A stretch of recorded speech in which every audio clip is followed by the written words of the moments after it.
जी ने लिखा है विवेकानंद और दयानंद, उस पुस्तक में आप देख सकते हैं विवेकानंद का दिनचर्या। केवल इतना नहीं, जिसका जीते जागता मैं एक प्रमाण बैठा हूं कि स्वामी विवेकानंद अकेले ही गोमांस का भक्षण नहीं किया, अपितु रामकृष्ण परमहंस देव भी गोमांस खाते रहे। केवल रामकृष्ण परमहंस देव ने गोमांस ही नहीं खाया, रामकृष्ण परमहंस देव नमाज भी पढ़ने के लिए गए, नमाज भी पढ़े। जब रामकृष्ण परमहंस देव से पूछा जा रहा है कि बाबा अपनी नमाज थोड़ी कसन कहना, बंगला भाषी थे, बंगला भाषी ने बंगला भाषा में पूछा कि बाबा आप नमाज क्यों पढ़ रहे हैं, तो रामकृष्ण परमहंस देव ने जवाब दिया, अमी नमाज तोड़िया देखते चाहते थी ईश्वर पावा जाए कि ना, कि मैं नमाज पढ़ करके देखना चाहता हूं ईश्वर को पाया जा सकता या नहीं। कहने का मतलब ये हुआ कि अगर रामकृष्ण परमहंस देव सच्चाई को जानते होते, उनको अगर आस्था होती इस वेद पर, तो किसी और के पास जाकर के परमात्मा को ढूंढने के लिए कोई जगह पता ये चला कि रामकृष्ण परमहंस देव भी परमात्मा को नहीं जानते थे। भले ही ये हिंदू कुछ भी कहें, कुछ कहने के लिए कुछ छूट है, कुछ कह रहे हैं, लेकिन मैं दावा के साथ कह रहा हूं ये सारा खजाना मैं लिए बैठा हूं, किसी के पास इसका कोई जवाब नहीं। केवल इतना नहीं, रामकृष्ण परमहंस देव जो काली के भक्त थे, आप जब नरेंद्र गए वहां, जब विवेकानंद बने नहीं, नरेंद्र नाम था इनका, जब ये गए पहली बार मिलने के लिए कि बाबा अपनी माँ के देखिया चन की, क्या आपने माँ को देखा है क्या? तो उन्होंने कहा अरे शाला माँ के देखी बोले की माए शोंगे कथाओं बोलिया थी, अरे साला माँ को क्या देखना है, माँ से मैंने बात भी की है। ये कौन कह रहे हैं? रामकृष्ण परमहंस देव कह रहे हैं। अब ये ढोंगी पाखंडी पागल आदमी का काम है कि परमात्मा जब निराकार है, ये तो ठीक है परमात्मा माता पिता दोनों है, हो सकता काली के रूप में भी हम मान ले, वो अलग सी बात है, लेकिन मैं निवेदन कर रहा हूं जब वो निराकार है तो फिर परमात्मा से बात करना कैसा संभव होगा? इसका मतलब ये हुआ वो ढोंगी और पाखंडी थे, केवल वो पाखंड नहीं, उनके पाखंड का उजागर किया रामकृष्ण परमहंस देव के गुरु, जिनका नाम तोतापुरी था। तोतापुरी ने इस पाखंड का उजागर किया।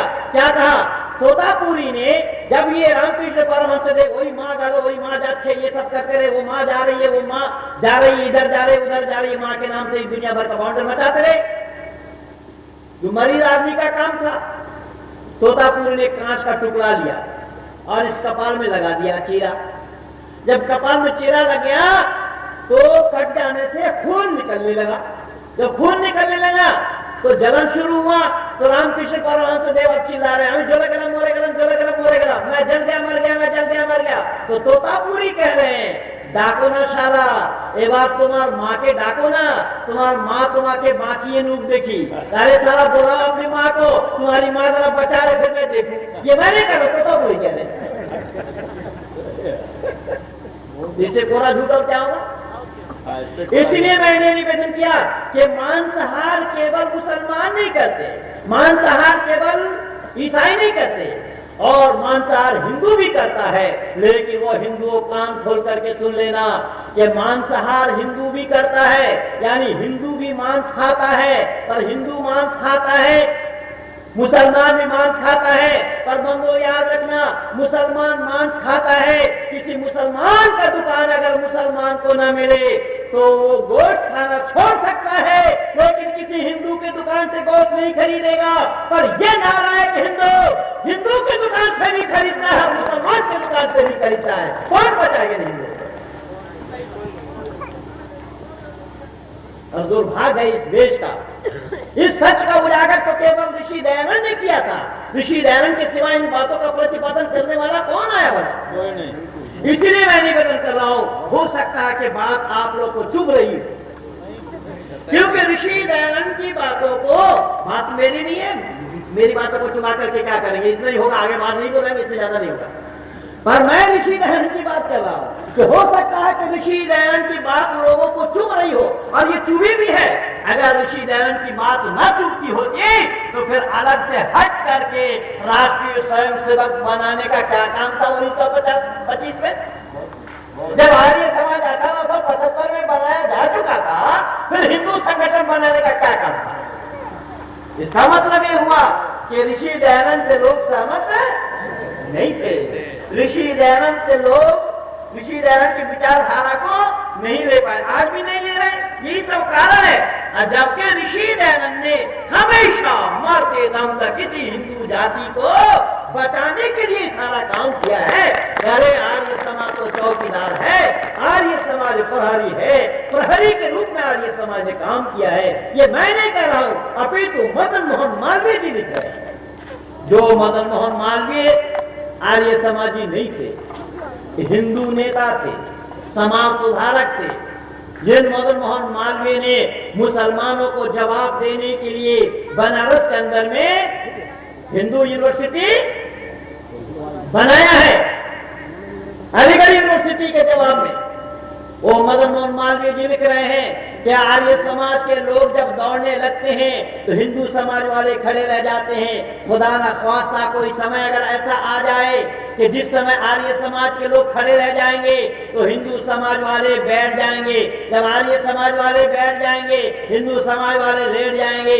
जब आर्य समाज वाले लेट जाएंगे तो हिंदू समाज वाले मर जाएंगे। ये मैं नहीं कह रहा हूं, पंडित मदन मोहन मालवीय जी लिख रहे हैं।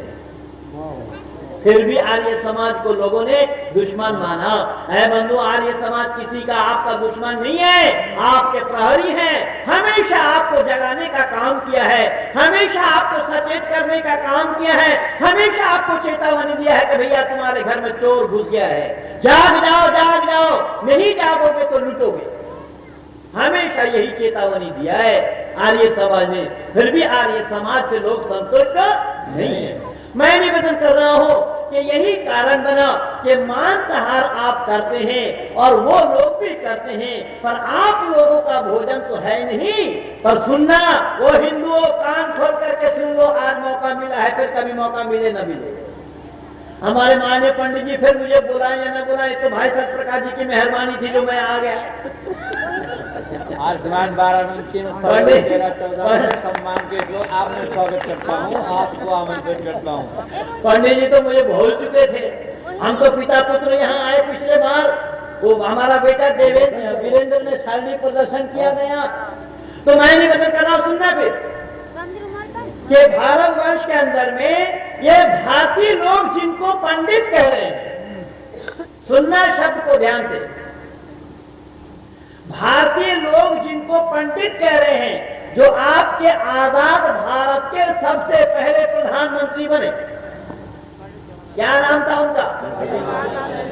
अब लाल था या काला ये मैं नहीं जानता, लेकिन इनको लोग पंडित कह रहे हैं। और इन पंडित जी ने क्या लिखा बायोग्राफी में, जो मेरी डायरी उनकी लिखी हुई, उन्होंने लिखा कि स्वच्छता के दृष्टि से जब मैं देखता हूं तो हिंदुओं के भोजनालय से कहीं भी स्वच्छ स्थान मुझे नजर नहीं आता। शब्द पर ध्यान देना, क्या बोल रहे हैं कि स्वच्छता की दृष्टि से जब मैं देखता हूं, सफाई की दृष्टि से जब मैं देखता हूं, तो हिंदुओं के भोजनालय से अलग कोई सफाई वाला स्थान मुझे नजर नहीं आता। पर मैं भोजन पसंद करता हूं मुसलमानों का, और अंग्रेजों का टेबल लग जाए तो फिर क्या कहें? ये पंडित कह रहे हैं। क्या कह रहे हैं कि एक साफ सुथरी भोजनालय में बैठ करके गाय का मांस खाना चाह रहा है अंग्रेजों के टेबल में बैठकर, और फिर भी ये हिंदू उसे ही पंडित कह रहे हैं। चुल्लू भर पानी में डूबो, क्या ये पंडित का काम है? इसीलिए केवल उन्होंने इतना नहीं कहा, उन्होंने और भी कहा। क्या कहा कि लिखने पढ़ने में मैं अंग्रेज हूं, लिखने पढ़ने में मैं अंग्रेज हूं, रहन सहन में मैं मुसलमान हूं, और दुर्भाग्य से मैं हिंदू हूं। यानी हिंदू होना दुर्भाग्य मान रहे हैं, और फिर भी ये हिंदू उनको पंडित कह रहा है। ये सारा तमाशा हो रहा है। इसीलिए मैंने निवेदन किया कि सच पर पर्दा डाला गया। मुसलमान अगर मांसाहार करते हैं तो मैं आप लोगों से ये निवेदन कर रहा हूं कि मुसलमानों को मांसाहार अगर गौकशी करते हैं, जाकिर नाइक के साथ मेरा निरंतर चल रहा है।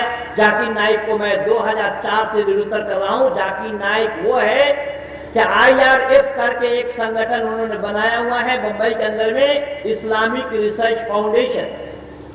और उनसे 2004 से मेरा निरंतर चल रहा है इंटरनेट के माध्यम से, आज तक जवाब नहीं आया। इस समय वर्तमान समय में जितने भी इस्लामिक साइट हैं सबको निरुत्तर कर रखा हूं। आज कई लोगों से हमारा जो साइट है,